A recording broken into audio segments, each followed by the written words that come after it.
Hi, how are you? I hope you have a very nice day. I'm Eva and I make YouTube videos about veganism and raw veganism. And today's question will be why I don't eat too many fats or I try to limit my fat consumption and what's wrong about nuts and seeds and avocados and fat. So all the information that I share in this video I've gained from this book and I can highly recommend it. It's super interesting to read. So yeah.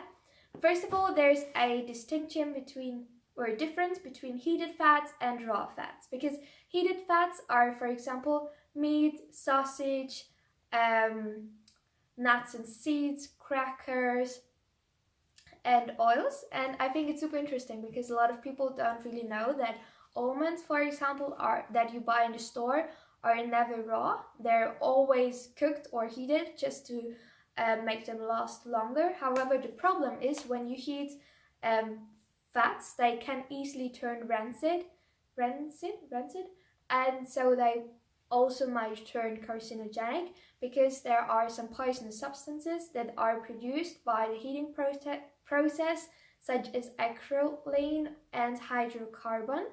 And yeah, fat can turn also into trans fat, and that's why heated fats might not be the best option. And so there are also raw fats, for example olives, or if you eat avocado or durian. And however, I believe that in the end fat is fat. So for example, raw fat might be better than heated or cooked fat. However, fat can still cause some issues. For example, if you eat far too much fat,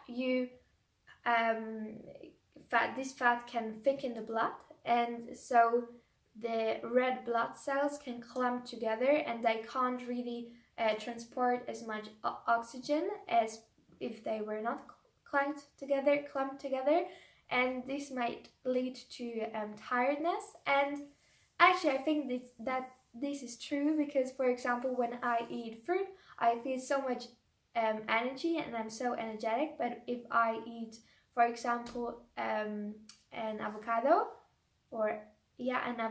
I love avocados, but I don't have this high amount of energy.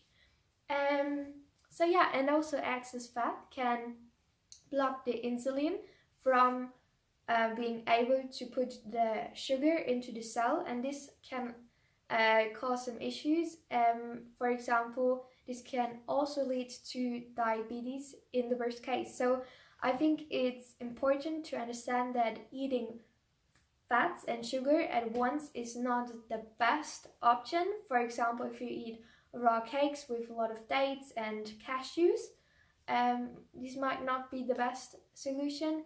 And it's the same with, for example, if you eat a usual cake with a lot of butter and sugar, this might also cause some insulin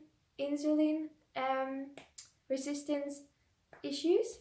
And yeah, and I just maybe one amazing guideline would be for women who have just a regular life, so who do sports one day and just a regular life. Maybe half an avocado would be very amazing. And just limit your nuts and seeds consumption, because for me it's also very difficult not to overeat on nuts and seeds because they're very high in fat, and they have a lot of calories, and they have very little water content. So for me it's very easy to overeat on them. Yeah, for example, almonds contain about 73% of fat, and yeah, and avocado, by the way, contains also about 77% of fat, and flax seeds contain about 58% of fat. And yeah, if you are too afraid of not eating too much fat, I think for me what helped me is to understand that plants, so if you eat an apple, for example, everything has already a little bit of fat in it. And yeah, it's just for me in the end why I don't eat too much fat, or why I try to limit my fat consumption, is just when I eat a lot of fat, I don't have so much energy, and when I eat a lot of fruit, I have just energy through the roof. So I really hope I could give you some information. And if you like the video, you can click subscribe or like the video. Or if you have any questions about the vegan or raw vegan lifestyle, you can ask me on YouTube or Instagram. And I wish you a very, very nice day. Much love.